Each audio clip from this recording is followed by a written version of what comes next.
نبی پاک علیہ السلام کے طریقے پر جو بندہ چلتا ہے نا، جو حضور کے طریقے پہ چلتا ہے، وہ اللہ کا محبوب بن جاتا ہے۔ جو شرط یہ ہے کہ وہ اخلاص کے ساتھ نبی پاک کے طریقے پہ چلے، دنیا کو دکھانے کے لیے پگڑیاں نہ باندھتا پھرے، وہ کہے کہ چونکہ میں پیر صاحب ہوں تو میں نے باندھنی ہیں، اس لیے یہ ماحول نہ بنائے، وہ بنائے اللہ کی رضا کے لیے۔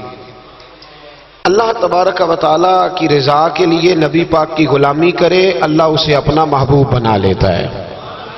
حضور کی کچھ سنتیں ہیں، کچھ چیزیں نبی پاک کو پیاری ہیں، کچھ تو آپ نے سنی ہوئی ہے، جیسے میٹھا کھانا سنت ہے، جیسے مسواک کرنا سنت ہے، جیسے مسکرانا سنت ہے۔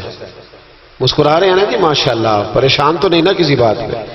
مسکرانا بھی حضور کی، شروع میں نمک کھانا، بعد میں نمک کھانا، درمیان میں میٹھا کھانا، یہ حضور کی سنت ہے۔ اور امامہ باندھنا نبی پاک کی، یہ چیزیں حضور کی پسند ہیں۔ نماز نبی پاک کو بڑی پسند ہے، فرمایا مجھے تمہاری دنیا کی چیزوں میں سے، دنیا کے کاموں میں سے جو کام بڑا پسند ہے وہ نماز پڑھنا ہے۔ خوشبو حضور کو بڑی پسند ہے، دودھ نبی پاک کو بڑا پسند ہے۔ یہ بھی ساری سنتیں ہیں۔ اسی طرح کی دو تین باتیں میں نے عرض کرنی ہے آپ کی خدمت میں۔ جس طرح نبی پاک علیہ الصلوۃ والسلام کو خوشبو پسند ہے، تکیہ پسند ہے، مسواک پسند ہے، اسی طرح تھوڑے مال پر قناعت کرنا یہ بھی میرے نبی کو بڑا ہی پسند ہے۔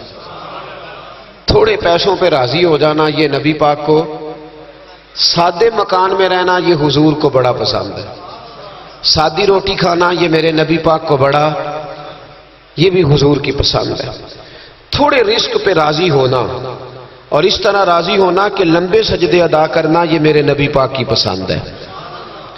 حضور نے صرف غریبوں سے پیار نہیں کیا، ہمیں یہ سنایا جاتا ہے اور ہم ہمیشہ یہی سنتے ہیں کہ حضور نے غریب سے بڑی محبت کی۔ نبی پاک نے صرف غریب سے پیار نہیں کیا، دراصل حضور نے غریبی سے پیار کیا ہے۔ کوئی نہیں سمجھ آئی آپ کو؟ حضور نے صرف غریبوں سے پیار نہیں کیا، نبی پاک نے، اس کا معنی یہ ہے کہ حضور نے غریب رہنا پسند فرمایا ہے۔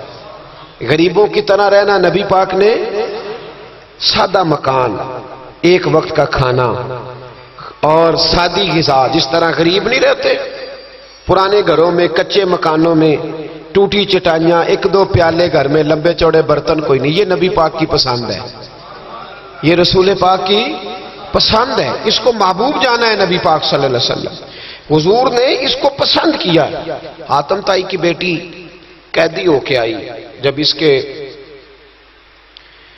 قبیلے پر، اس کے علاقے پر مسلمانوں نے حملہ کیا تو حاتم تائی کا جو بیٹا تھا عدی بن حاتم، وہ اپنی بہن سے کہنے لگا ہمیں پتہ ہے ہم مسلمانوں کا مقابلہ نہیں کر سکتے تو بھاگ جانے میں بہتری ہے، چلو بھاگ چلتے ہیں۔ تو بہن کہنے لگی بھائی تو نے بھاگنا ہے تو بھاگ جا، میں سردار کی بیٹی ہوں، میں قوم کے ساتھ جیوں گی، قوم کے ساتھ مروں گی، تو نے بھاگنا ہے تو بھاگ جا۔ عدی بھاگ گئے ڈر کے۔ یہ خاتون جو تھی ان کو گرفتار کر لیا مسلمان عورتوں نے، تو کہ یہ تلوار لے کے آئی تھی لڑنے کے لیے۔ ابن اسحاق ابن حشام دونوں کتابوں میں روایت موجود ہے۔ یہ خاتون کہتی ہے کہ میں نے بڑے تگڑے سوال تیار کیے، کیونکہ معاذ اللہ ثم معاذ اللہ میرا خیال تھا وہ نبی نہیں، وہ بادشاہ ہیں، وہ ایک اسٹیٹ کے سربراہ ہیں، وہ حکمران ہیں، میں معاذ اللہ نبی نہیں۔ میں نے بڑے تگڑے سوال تیار کیے اور میں اپنے آپ سے کہہ رہی تھی میں ایسی ایسی باتیں کروں گی مسلمانوں کے نبی سے کہ انہیں جواب نہیں آئے گا، معاذ اللہ ثم معاذ، نقل کفر، کفر نہ باشد۔ کہتی ہے میں حضور کے سامنے لائی گئی گرفتار کر کے، اور جب مجھے حضور کے سامنے کھڑا کیا گیا نا تو میرا سر ننگا تھا۔ توجہ ہے میری بات پر؟ میرا سر ننگا تھا تو میرے ذہن میں بڑے سوال تھے، میری گردن اکڑی ہوئی تھی۔ حضور نے میرا ننگا سر دیکھا تو محبوب ممبر سے اٹھے، اپنے کندھوں سے مدثر والی چادر اتاری اور حضور علیہ السلام نے حاتم تائی کی بیٹی کے سر پہ دے دی۔ بی بی کہتی ہے جب حضور کی چادر آئی تو میری اکڑی ہوئی گردن خود بخود جھک گئی نیچے کی طرف، خود بخود جھک گئی۔ سوال ابھی بھی میرے ذہن میں موجود تھے۔ اتنے میں ایک صحابی حضور کی بارگاہ میں آئے اور عرض کرنے لگے یا رسول اللہ صلی اللہ علیہ وسلم یہ کافر کی بیٹی ہے، مشرک نجس ہوتا ہے، تو میں اپنی چادر نہ دے دوں، آپ اپنی لے لے، کافر کی بیٹی ہے۔ تو محبوب نے اس کی طرف جلال کی نظروں سے دیکھا، فرمایا خاموش ہو جا، بیٹیاں برابر ہوتی ہیں، تیاں سانجیاں ہوندیاں نے، بیٹیاں بولیے جی پکی بات ہے، بزرگ چپ کر جائیں، نوجوان بولے بیٹیاں، اللہ آپ کو خوش رکھے، تیاں سارے دیاں، ہاں ہاں، اگر تو کسی کے گھر گندی نظر ڈالے گا تو تیرا گھر بچ نہیں سکتا، پکی بات۔ یہ نقد و نقد سودا ہے، جس نے اپنا گھر پاک رکھنا ہے وہ دوسروں کے گھروں کا محافظ بنے، پکی بات۔ بیٹیاں خبردار خبردار، کسی کی بچی کی عزت سے کھیلنے کی کوشش نہ کرنا، ورنہ اللہ تبارک و تعالیٰ بڑی سخت سزا دیتا، بچو۔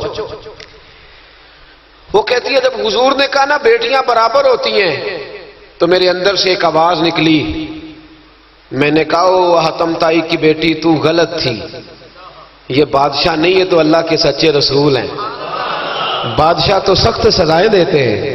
کہتے ہیں حضور میرے قریب آئے اور آ کے کہنے لگے تو سردار کی بیٹی ہے، تیرے باپ میں اچھی خصلتیں پائی جاتی تھی، بتا تیرے ساتھ کیا معاملہ کروں، کیا معاملہ، یہ حضور کی پسند ہے، کیا معاملہ کروں؟ تو کہنے لگی میں چاہتی ہوں مجھے آزاد کر دے۔ کہتی مجھے امید نہیں تھی، حضور کہیں گے ٹھہر جا، بیٹھ جا، بات کرتے ہیں، مشاورت ہوتی ہے، پھر اس کے بعد کوئی فیصلہ ہوتا ہے۔ کہا آزاد کر دو۔ کہتی حضور نے میرے کہنے پر فوراً ہی اگلا جملہ ہی نہیں کہا، فرمایا جا تو آزاد ہے۔ کہتی ہے میں نے ایک جملہ اور کہا، میں نے کہا میں اکیلی نہیں جاؤں گی، سارا قافلہ آزاد کرو، اب تنگی یہ داماں پہ نہ جا، اور بھی کچھ مانگ ہے آج وہ ماہل باتا، اور بھی کچھ مانگ۔ کہنے لگی اکیلی نہیں جاؤں گی، سارا قافلہ سارا قبیلہ آزاد ہو۔ حضور نے فرمایا تو پتہ نہیں کیا سوچ رہی ہے، تو جہاں آئی ہے وہاں سے خالی جاتا ہی کوئی نہیں، سارا قافلہ۔ حضور نے فرمایا بھی اس کے قبیلے کو کھانا وانا کھلاؤ اور سارے ہی آزاد کر دو۔ واپس گھر گئی تو اپنے باپ کو، اپنے بھائی کو بلایا، بلا کے کہنے لگی بھائی وہ بادشاہ نہیں وہ نبی ہیں، بادشاہ نہیں وہ، اب تو جن کو فقیر ہونا چاہیے تھا وہ بھی بادشاہ بن گئے۔ بادشاہ سلامت، بادشاہ سلامت، میں رات بورے والے میں تھا، بھائی مہربانی پیسے نہ لے کے آئیے گا، باپ اپنی اپنی جگہ پہ بیٹھے، یہ کام بالکل نہ کریں، اللہ آپ کو خوش رکھے، برکت دے۔ میں اس کو حرام نہیں کہتا، پر یہ سٹائل نظرانے کا درست نہیں، اس سے بچا کریں، ورنہ پھر وہی بندہ چنگا لگنا جنہیں پیسے لے کے آنا ہے، دوجیاں دا دل کرنا ہے ٹوری جانتے چنگے نے، اس لیے اس چکر سے باہر نکل ہے تاکہ قوم سمجھدار ہو جائے، بالکل یہ کام نہیں کریں، سنیں اور یاد رکھیں۔ میں تھا وہاں دور تو دو تین بچے نا یوں ہاتھ باندھ کے کھڑے ہو گئے۔ اب حضور نے فرمایا کہ اس طرح کا معاملہ نہ کرو جیسے مجوسی اپنے بادشاہوں کے ساتھ کرتے تھے۔ میں کہ پتر بہ جو کہندے نہیں ساڈی ڈیوٹی ہے، میں کہ کیس لائیے، میں بادشاہ سلامت ہوں تو بہ جو کرسی تے آرام دار، کیا چکر چل گیا ہے، ہاتھ باندھ کے کھڑے ہونا، کونوں میں کھڑے، کیا اس کا مطلب؟ ادب آداب ہیں کرنے چاہیے، لیکن کیا لوگوں کو سزا ملی ہوئی ہے کہ وہ بیچارہ جو غریب آدمی ادب آداب صرف اس کی ذمہ داری ہے؟ ماڑا آیا تو پیر صاحب نے ادب پہ لگا دیا اور تگڑا آیا تو خود ادب کرنا شروع کر دیا، یہ کس قسم کا تماشا ہے؟ یہ کوئی طریقہ نہیں، ادب آداب ہونے چاہیے لیکن غریبوں کو سزا، انہیں سزا نہ دو اگر بیچارے آ گئے ہیں تمہارے آستانہ عالیہ پہ۔ بہرحال آمدام برسر مطلب کہنے لگی میں دیکھ کے آئی ہوں، جو بادشاہ نہیں نبی ہیں، تو عدی کہنے لگا میں عورتوں کی باتوں پہ یقین نہیں کرتا، میں خود جا کے دیکھوں گا۔ میں نے کہا غریبی میرے نبی کی پسند ہے، حضور نے اللہ سے غریبی مانگ کے لی ہے، کہا یا اللہ مجھے زیادہ پیسے نہ دینا، ایک وقت کی روٹی دینا۔ اور حضور فرماتے رب نے اختیار دیا ہے، اگر میں چاہوں تو خود پہاڑ سونے کا بن جائے اور میرے ساتھ چلا کرے، پر میں نے اللہ سے زیادہ دولت مانگی۔ او بھائی دولت بڑی پیاری ہوتی تو سب سے زیادہ میرے نبی کی تجوریوں میں ہوتی۔ حضور نے دولت بانٹی ضرور ہے لیکن حضور نے اس سے پیار، یاد رکھے ہم تو پاگل ہو گئے پیسوں کے پیچھے بھاگ بھاگ، جو سڑک پہ ادھر جا رہا ہے وہ پیسے دینے جا رہا ہے، جو ادھر جا رہا ہے وہ لینے جا رہا ہے، پیسے کا ہی چکر ہے سارا، پیسے کا ہی چکر ہے، پیسے۔ ایک صاحب نے فون کیا کہنے لگے کو ٹائم دے دیں، تو میں نے کہا بس یار وقت تھوڑے دے دیں، کہتے تو خوش کر دیں گے۔ میں کہ مثلاً تو کی کرے گا؟ کہتے جننے پیسے کہو گے لب جائیں گے۔ تو میں نے کہا یار ہر ایک کو بکاؤ مال نہ سمجھا کر، ہمارا بہت زیادہ ریٹ ہے تو دے ہی نہیں سکتا. کہنے لگے کون دے سکتا ہے؟ میں نے کہا دنیا میں کوئی بھی نہیں دے سکتا, ہمارا ریٹ ذرا زیادہ ہے. ہم نے اگر ریٹ مانگنا ہوا تو قیامت کے دن غوث اعظم جیلانی سے جا کے مانگیں گے, یا ان سے مانگیں گے جن کے نام کی دہائی دیتے رہے ہیں, تعریف مصطفیٰ کی کرے اور نتیجہ ہم دنیا داروں سے مانگیں, انہی سے لیں گے نتیجہ جن کے قصیدے ساری زندگی گائے ہیں. ہاں تو اس لیے چکر سے باہر عام دام برسرے. مطلب ادی کہتے ہیں کہ میں خود جاؤں گا پھر جا کے دیکھوں گا. ادی مدینے آئے دیکھنے, اور جب بندہ کسی کو دیکھنے آتا ہے تو تنقیدی نظر سے آتا ہے. کہتے ہیں میں مسجد نبی میں پہنچا تو کچی زمین پر غلاموں کے ساتھ, ادھر دیکھو یہ بھی تو حضور کی سنت ہے نا جی. حضرت ابو ہریرہ صحیح سند کی حدیث بخاری میں فرماتے ہیں حضور کے ساتھ ایک سفر میں تھا, نبی پاک علیہ السلام نے فرمایا کھانا نہ پکا لے. حضور پکا لے. فرمایا تو گوشت لے آ, تو اس طرح کر, مسالہ جات تیار کر لے, تو فلاں چیز کر لے. آخر میں حضور فرمانے لگے میں لکڑیاں کٹھی کر کے لاتا ہوں جی. اللہ کرے پیرانو یہ حدیث زبانی یاد ہو جائے, آمین تے آکھیا جی. میں لکڑیاں کٹھی کر کے لاتا ہوں. لکڑیاں عرض کی یا رسول اللہ ہم کر دیں گے, تو محبوب نے فرمایا سارے کٹھے نہیں جا رہے, کوئی عرض نہیں میں بھی لے آؤں گا. تو فرماتے حضور اٹھے اور لکڑیاں کٹھی کر کے لائے. جب مسجد نبوی شریف بن رہی تھی تو جناب ابو ہریرہ فرماتے ہیں میں 3 اینٹیں اٹھا کے لا رہا تھا, اللہ کے رسول 7 اینٹیں اٹھا کے لا رہے تھے. 7 اینٹیں. چودھری صاحب آپ روز آ کے کہہ دیتے قاری صاحب مسجد دی صفائی نہیں ہوئی, تو نہیں کر سکتا مسجد دی صفائی؟ کیا سمجھتا ہے تو اپنے آپ؟ صدر بننے کا کیا مطلب ہوتا ہے کہ بندہ روب ڈالنے لگے؟ دنیا میں جو سب سے زیادہ عزت والا اور بڑا ہوتا ہے وہ وہی ہوتا ہے جو اللہ کے گھر میں جھاڑو دیا کرتا ہے. کیا لوگوں نے معیار بنا لیا ہے؟ یہ معیار ہے. جو قوم کا بڑا ہوتا ہے وہ قوم کا خادم ہوتا ہے. ادی کہتے ہیں میں مدینے آیا تو میں نے نبی پاک علیہ السلام کو غلاموں کے ساتھ کچی زمین پہ بیٹھے دیکھا. اور غلام بھی کون؟ ایک طرف حضرت بلال حبشی بیٹھے اور دوسری جانب حضرت عمار بن یاسر بیٹھے. کہتے ہیں حضور بیچ بیٹھے, کھانا کھایا جا رہا ہے. اور حیران میں اس وقت ہوا جب اسی پلیٹ سے نبی پاک بھی کھا رہے ہیں اور بلال حبشی بھی کھا رہے ہیں ساتھ بیٹھ کے حضور نے. ادی کہتے ہیں میرے دل پہ چوٹ لگی. میں نے کہا نہیں یار, یہ بادشاہ نہیں, یہ بادشاہ جو اس طرح غریبوں کے بیچ بیٹھ کے روٹی کھائے. ہمارے تو بادشاہ غریبوں کے حق میں تقریر کرتے ہیں نا. ویسے ان سے پوچھو کہ اس گاؤں سے ڈنگے کا کرایہ کتنا ہے, اور پھر ڈنگے سے لالے موسے کا کتنا ہے, ان کو کوئی پتہ نہیں. ان چودھریوں کو بچوں کو کھڑے کر کے پوچھو کبھی چنے کی دال کا بھاؤ کیا ہے, کدی آندھی ہو تو پتا ہوگا نا. ان کو کیا پتا, ان کے گھر میں تو آ جاتی, اللہ جانے کہاں سے آتی ہے, ہم بدگمانی نہیں کرتے. لیکن حضور ایک پلیٹ میں کھانا کھا رہے. ادی کہتا میں سمجھ گیا یہ بادشاہ نہیں. پھر میرے دل میں شیطان نے وسوسہ ڈالا. میں نے کہا مسجد کچیا ہو سکتا ہے, مکان بڑا پکا ہو, بنگلہ بڑا عالی شان ہو. حضور کی عادت مبارکہ تھی جب کوئی مہمان آتا تھا تو یا مسجد میں اصحاب صفہ کے ساتھ رکھتے تھے یا کسی صحابی کو دے دیتے تھے, وہ اپنے گھر لے جاتے تھے. ادی کہتے ہیں میں نے جب سلام کلام کیا نا, دل میں خیال تھا کہ گھر بڑا عالی شان ہوگا, تو محبوب فرمانے لگے میرے دل میں خیال ہے. دیکھیے میرے نبی کو اللہ نے کتنا علم غیب عطا فرمایا ہے. کہتے ہیں میرے دل میں خیال ہے. مصطفیٰ کریم فرمانے لگے یار تو یہاں نہ بیٹھ, چل میں تجھے گھر لے چلتا ہوں. خیال آیا مسلمان نیک و بد پہچان جاتے ہیں اور محمد آدمی کے دل کی باتیں جان جاتے ہیں صلی اللہ. میں بریلی شریف میں تھا تو اعلیٰ حضرت کے بھائی مولانا حسن رضا خان صاحب رحمۃ اللہ علیہ, ان کے پوتے تھے شیخ الحدیث مولانا تحسین رضا خان صاحب, بڑے اچھے شاعر تھے اور نعت کی صنف سے بڑے آگاہ تھے. بڑا عمدہ مطلع کہتے تھے, مزہ آ جاتا تھا. تھوڑی سی مجھے بھی دلچسپی رہی شاعری سے تو میں بڑا خوش ہوتا تھا. ایک دن میں نے ان سے کہا کہ حضرت جی کو تازہ قطع کہے, تازہ ہونا چاہیے.